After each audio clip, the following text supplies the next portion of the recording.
Right, are we live? Great, okay, thank you very much, everybody. Welcome to the December Cabinet meeting. As always, we do this in particularly difficult circumstances. I know also for some of those attending, and our condolences go to those who are currently grieving within the senior leadership team. I would say that we will be wearing masks for those who are not exempt. From this point onwards, having consulted the council and committee procedural rules, I am determining that non-mask wearing in this building constitutes a general disturbance to the meeting.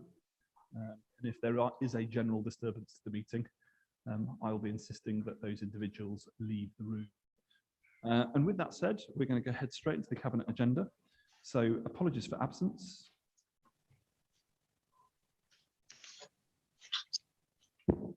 Councillor Elwall. No urgent matters, declarations of interest. Councillor Raza. Yeah, I have a non-pecuniary interest in the Young Ealing Foundation, which is part of the youth services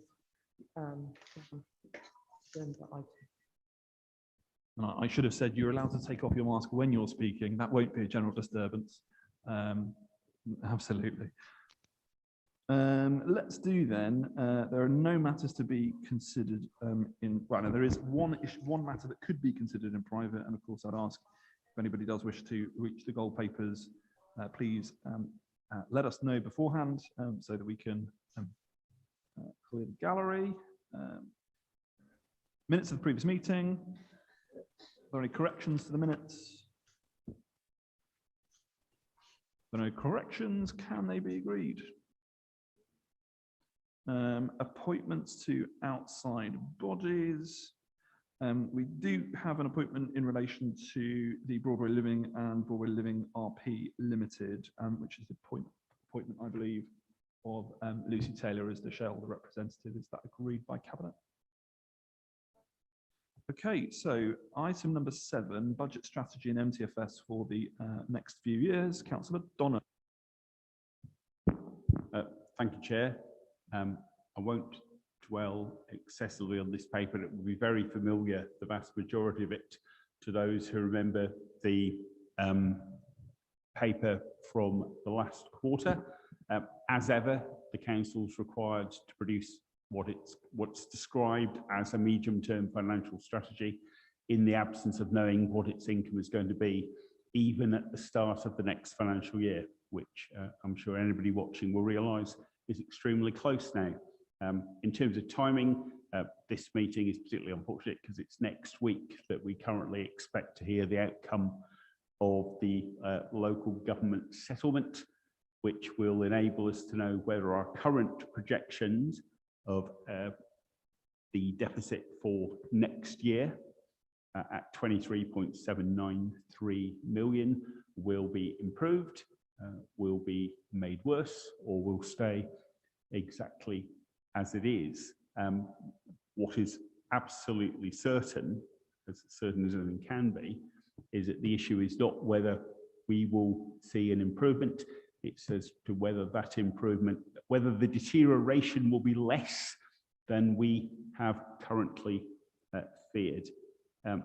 The other side, other main part of the paper is about confirming the school funding formula for 22-23 as consulted with the schools forum. But I'll leave it at that, Chair. Thank you very much, Councillor Donnelly. I don't believe I've had any requests to speak on this. If there are any comments from Cabinet members, I'll ask that we note the recommendations in the report. Noted. Thank you very much. We move now on to number 8, Ealing Services for Children with Additional Needs Accommodation. Councillor Nagpal. Thank you, Chair.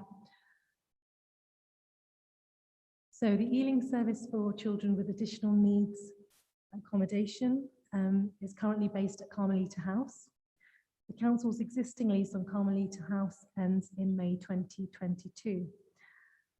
Costigan offers a co-located integrated education, health and social care service, and the local authority shares the lease and running costs with the trust. This report seeks approval to enter into a new lease for a period of 10 years with a break at 5 years, and to share the premises with the West London NHS Trust as a co-lessee or by means of a separate license agreement with the trust. And the trust has committed in principle to this approach, as there's no suitable alternative site within the trust or the local authority estate currently.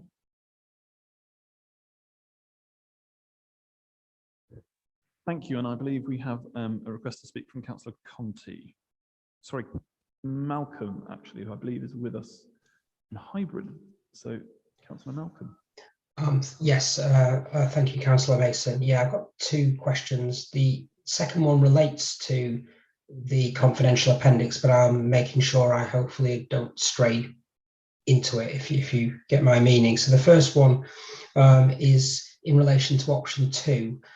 What other sites were looked at and rejected as per option 2?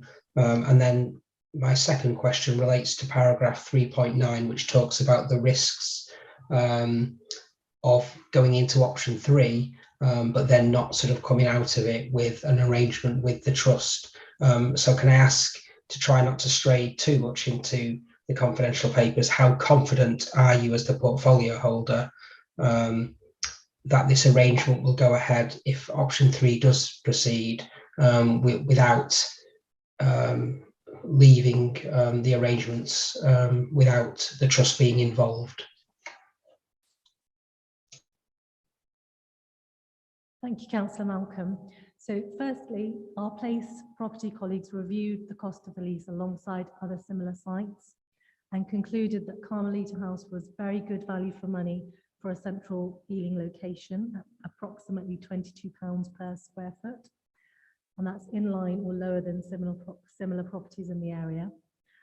If we take up a new lease at Carmelita House, that also avoids dilapidation costs, which would be significant if we were to withdraw. Costigan has NHS clinic space at Carmelita House, so it's not just an office building, there's clinic space there as well, and that would have to be re-provided elsewhere if the site was relocated. And then, on a non-financial side, Carmelita House is a very well recognised and accessible one-stop base for children and for parents of children with disabilities and special needs. Now, the NHS have confirmed that they have no available suitable alternative accommodation, and neither does the local authority at this stage. Market rates for leasing alternative sites in Ealing exceed current costs and exceed likely reduced costs, which would be negotiated through a new lease for Carmelita House. And dilapidation costs, as I've already mentioned, to decant and re-provide along, and that would also result in increased lease costs and would represent an increase in council spending. And timelines for any move away from Carmelita House, had we been able to secure an alternative, would also require consultation and a short-term lease likely to be secured at a premium price. Options around the future, Percival House offices, the break at 5 years proposed for Carmelita House would allow for consideration of relocation to the new offices as well. Okay, thank you very much, Councillor Nagbal. Unless there are any other comments from Cabinet members or questions, could I direct you to the notes and the ask for an agreement in the report and ask if that is agreed? Agreed. Thank you very much. Councillor Nance? Chair, may I leave the room for this item, please, due to properties in the borough? Thank you. If that could be noted.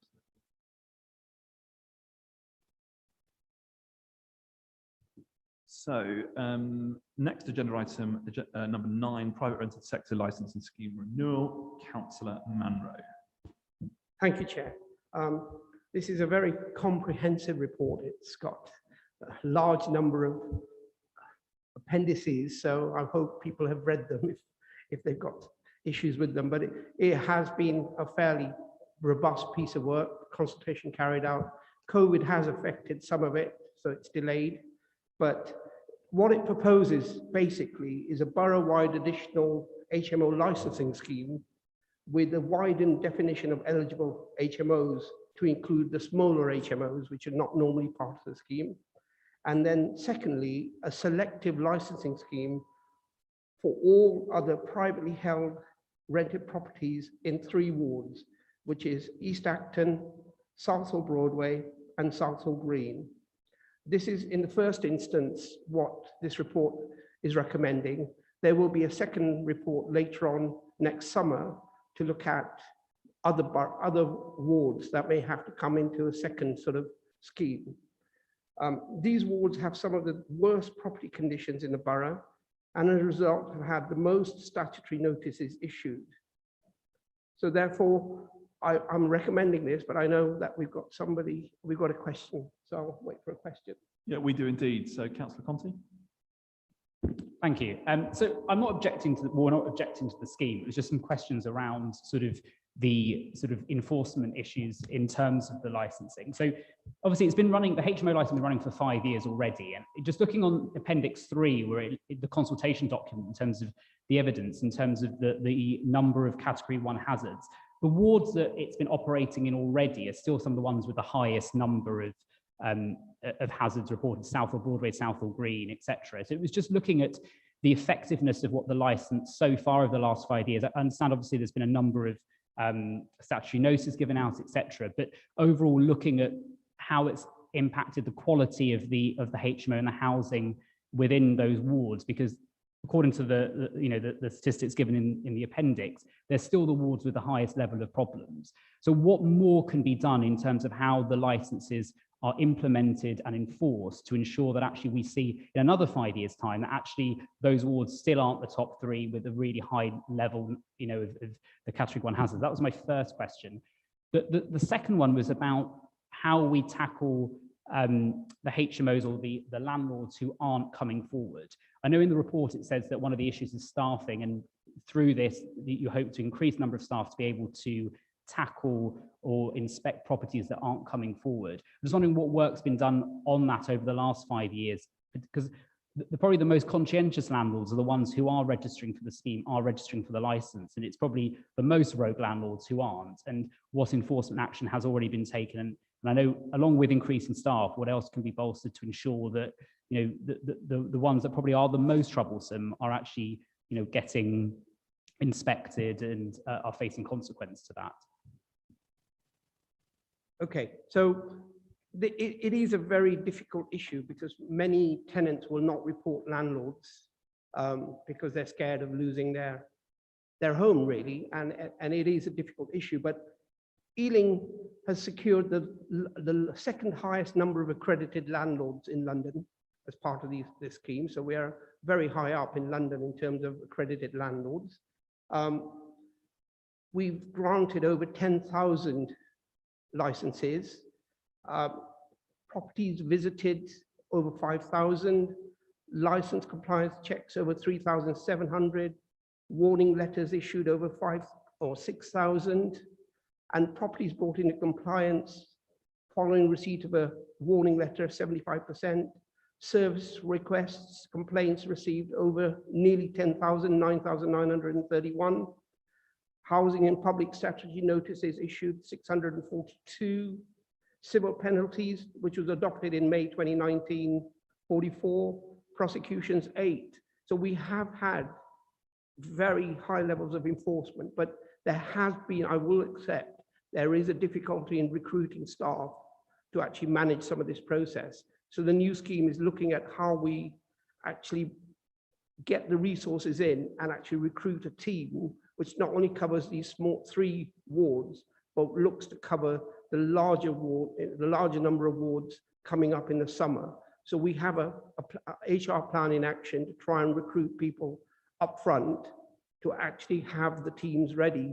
It is a very difficult area of work. We do not have enough officers, and I will accept that there has been issues around staffing, but we are planning with the new scheme to have the resources available earlier on to actually have the number of officers we need. Yeah, I mean, thank you, Councillor Munro. And We, of course, would be helped in this area in the private rented sector if the government did actually bring forward the reform to the 1988 Housing Act and abolish the no-fault eviction, Section 21 eviction notice, which, of course, they pledged to do back in 2019. And my understanding is it's been delayed all the way until 2022. And you only have to know that in London since 2019, when it was promised, to just June earlier this year, 5,798 Section 21 notices were issued, which sort of tells you something about why that needs to be ended. Likewise, and I know that the report does speak about us bringing forward future proposals for a second tranche. And of course, having made, the paper seeks to ask the Secretary of State to approve what would be a larger PRS licensing scheme. We know that there are other London boroughs who've historically been able to do it, and we would seek to ensure that that actually happens in Ealing. And if that helps us secure the resources that we need for a good team to be able to do that enforcement, then that, I'm sure, will help us do everything that Councillor Conti wishes us to do, which is ultimately to crack down on road landlords who make the lives of some of the most vulnerable people in our borough that bit worse. So with that, unless there are any other comments or questions, can we agree the report? Thank you very much. So we move to item number 10, an update on Berrymead Infant. Oh yes, let's could get Councillor Anand back. I shall ask her to return. Please return. And we will move to an update on Berrymead Infant School and Junior Schools and the authority to publish our statutory proposals for both schools. Councillor Nagpal. Thank you, Chair. So this report on Berrymead Infant and Junior Schools seeks to enable the creation of an all-through primary school through technical closure of one school and extension of the age range at the other. So it follows the Cabinet approval in September this year to consult and provides an update on an outcome of the initial consultation, which took place in October and November. The responses were largely supportive of the schools working together to secure the continuation of high quality educational provision in the Acton area, while managing the impacts of falling rolls and resulting sustainability challenges. Both the governing bodies, after reviewing the consultation feedback, have confirmed their desire to proceed with the amalgamation by closing Berrymead Junior School and extending the age range of Berrymead Infant School to make it an all-through school. And there will be a further report coming to Cabinet for determining the statutory proposal. Thank you. Very much. I don't believe there are any questions or comments on this paper. So again, if I could ask Cabinet to agree the recommendations. Thank you very much. Moving on to item number 11, an update on energy efficiency funding, grants related to tackling the climate crisis. Councillor Costigan.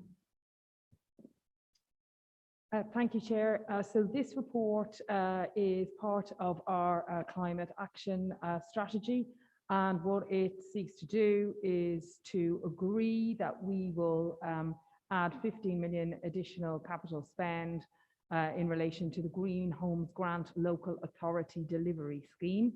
And this is a scheme that we are basically running for a lot of London. 13 boroughs in London are part of this scheme. We've applied for the money nationally as the responsible body, and we're running it for those 13 boroughs. So we've proved that we're able to deliver in this area. We're sort of leading the way on retrofitting homes, not just in the borough, but across the capital. So we've been successful in getting this funding, and it relates to homes that are below a certain level of energy efficiency, and also where the occupants are on certain types of benefit or have combined income of less than £30,000. So the scheme does focus on homes that are low income and that are in fuel poverty, basically. So that's one area of the report. And the second area of the report is to agree that we will apply for funding of over £8 million as part of the public sector decarbonisation scheme. And this is about decarbonising and retrofitting public sector buildings, so council buildings. And what we're looking at is we have identified 8 schools and 6 supported housing projects in the borough that we believe we can retrofit in order to make them more energy efficient. So we're applying for that funding, but we need to agree here at Cabinet to allow officers to make that application. So I think both of these areas are really positive for residents in Ealing. We will be able to focus on some of the most fuel poor residents in the borough, and we'll also be able to make sure that some of our own buildings are energy efficient. So I would commend it to colleagues. And I believe we have a request to speak from 2 councillors, and we'll go to Councillor Malcolm first. I've already had my question answered on this earlier this afternoon, so I don't need to ask a question. Thank you. Councillor Milliken. I'm sorry, there must be an error. I was hoping to speak on the next item, so I apologise. I was hoping to speak on the one on the youth centre in Southall. Okay, so with that in mind, can I direct Cabinet attention to the recommendations in the report, and are they agreed? Okay, so proposed youth plan for Ealing and the transition of youth services from the Young Adult Centre in Parkview Road, Southall, to the Dormerswell Hub in Longbridge Lane, brackets, the of course spoke in the Dominion Centre too. And I believe it's both Councillors Nagpal and Councillor Raza, and we'll go to Councillor Nagpal first. Thank you, Chair. So this report deals with the proposed youth plan for Ealing and the transition from the Young Adult Centre in Parkview Road to the Dormers Hub in Longbridge Lane, Southall. The report seeks to do 5 things.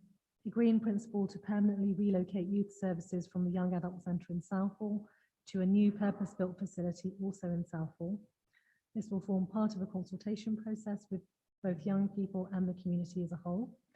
The consultation with young people has been launched online today.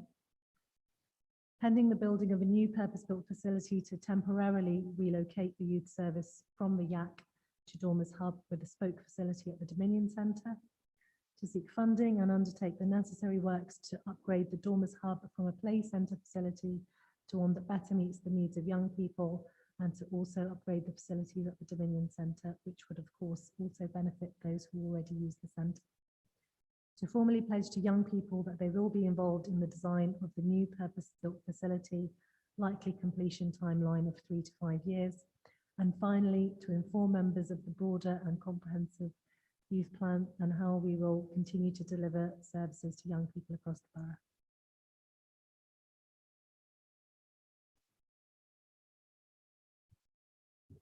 I pretty much agree with everything that Cam said. Councillor Nagpal has outlined, and just that to reiterate that the consultation is one of many that are going on at the moment, and we really want to hear from our young people to build something fit for the future. A question from you, Councillor Milliken.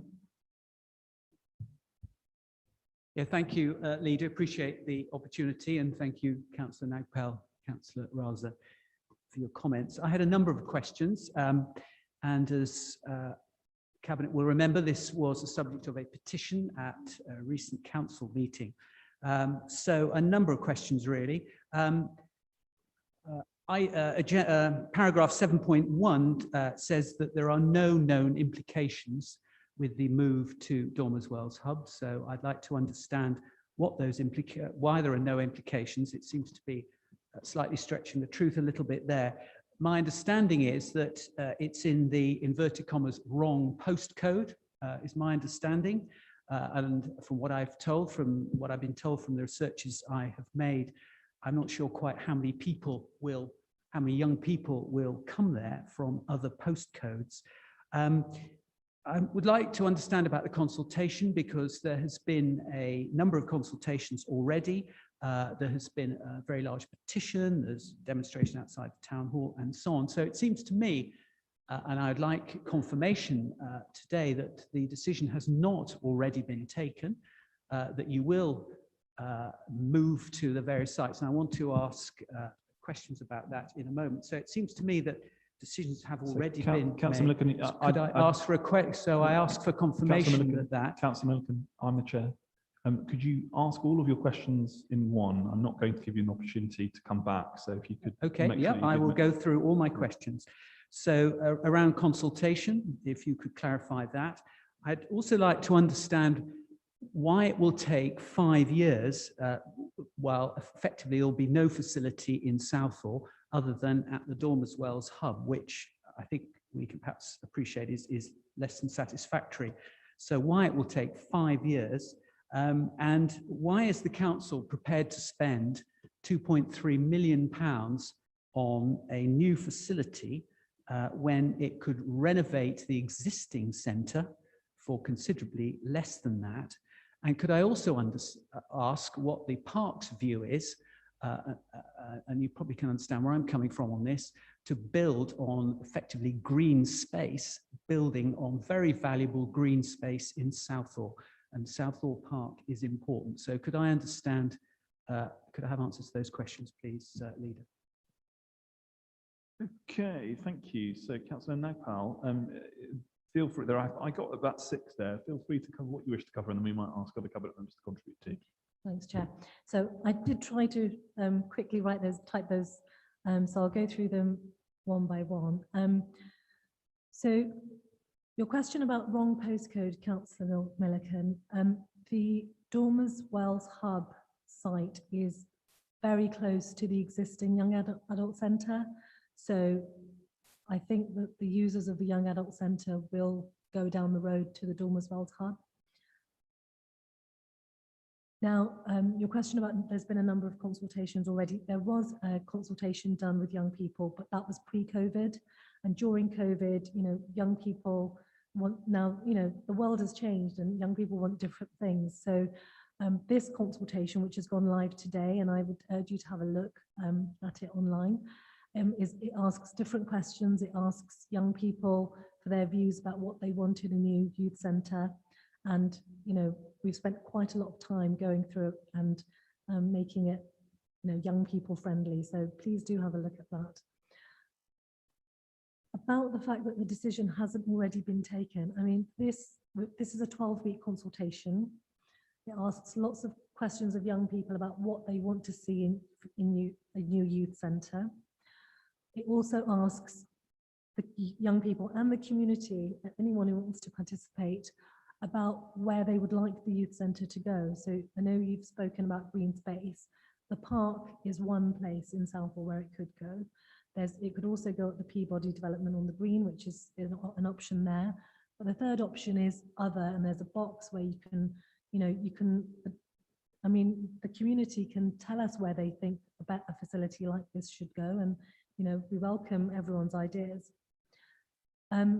Your question about it taking 5 years and there being a facility in the interim, there is going to be a facility at the Dormers Wells Hub with a spoke facility at the Dominion Centre. So there will be plenty of space between those two sites. And during that time, I think that it will be a great interim solution, but we want a permanent solution where we work with young people on something that they design themselves. And that will take 3 to 5 years for us to give them exactly what they want. Councillor Raza? Yeah, I just want to address the safety and the postcodes issue that you raised at Dormers. The police are perfectly okay with it, and they are on their radar are all the gang movements and the movements of people of interest. So from the safety perspective, that's perfectly okay and usable. There's also a concern that because it is close to the golf links, that they need to have something on that estate anyway for young people's provision. So this is, if you like, a double whammy, because it serves those people as well as those that will be displaced by the yak. The young people being integral to this piece of work, and that they will be the ones who will be designing an absolutely what they would like, fit for purpose and completely fit for the future facility. So of course, as Councillor Nagpal's outlined, it's not something that you can just shake up in 6 months. It's going to take some time to make sure that we get it right and to make sure that this is exactly what the young people who will be using the service of tomorrow, so future young people, will also be plugged into. Because as you can imagine, things have changed since when we were younger. So what we would class as being a all singing, all dancing youth provision is not necessarily what young people want. Yeah, thank you very much, Councillor Raz. And all I would add is, this is a great opportunity for Southall young people to get a new state-of-the-art facility fit for the 21st century. But not only will they get to control in terms of the way that it is designed, where it goes, but also, I hope, and as we get through the process of deciding all of the things that we will decide as a consequence of the consultation, I hope that we can actually put it in the hands of young people and keep it in their trust, and trust them just as we do with the future of our borough, and it to be a facility for which they have access to in perpetuity. Now, of course, it is a consultation, as you rightly have pointed out, Councillor Nagpal too, and of course it will come back to Cabinet and to Council in due course. But really we want to get that open and transparent conversation started with young people and with the wider community in Southall. And that's the most important thing, I think, that we could do now in terms of giving that commitment. So with those, can I ask that Cabinet members review or have reviewed the recommendations, the 11 recommendations in the report, and agree? Thank you very much. Okay, so we are at the end of the substantive agenda items. The one last thing I would like to say is that it will actually be Paul Nazarak's final Cabinet meeting as our head of paid service. Paul's been with us now for, I think, close to 6 years, Paul. And during your time, I think you've had to deal with perhaps some of the most difficult aspects that local government has faced: the pandemic, Brexit, and the continued pace of austerity. You've conducted yourself over the last 6 years with led the council with great pride and great effect, and on behalf of Cabinet and this administration, and I'm sure the ones previously too, we would say to you, Paul, thank you, and I'd like to move that we formally record a note of thanks in the minutes. Is that agreed? And Paul, I think we'll have you at full council next week, and I'm sure a bit of a reception afterwards. So this won't be this is the first thanks, but it certainly won't be the last. Thank you. Thanks, everybody. All right, and with that, the date of the next meeting will be actually, it may not be. So hold that thought. We will confirm to you the date of the next meeting. Thank you very much. Good evening.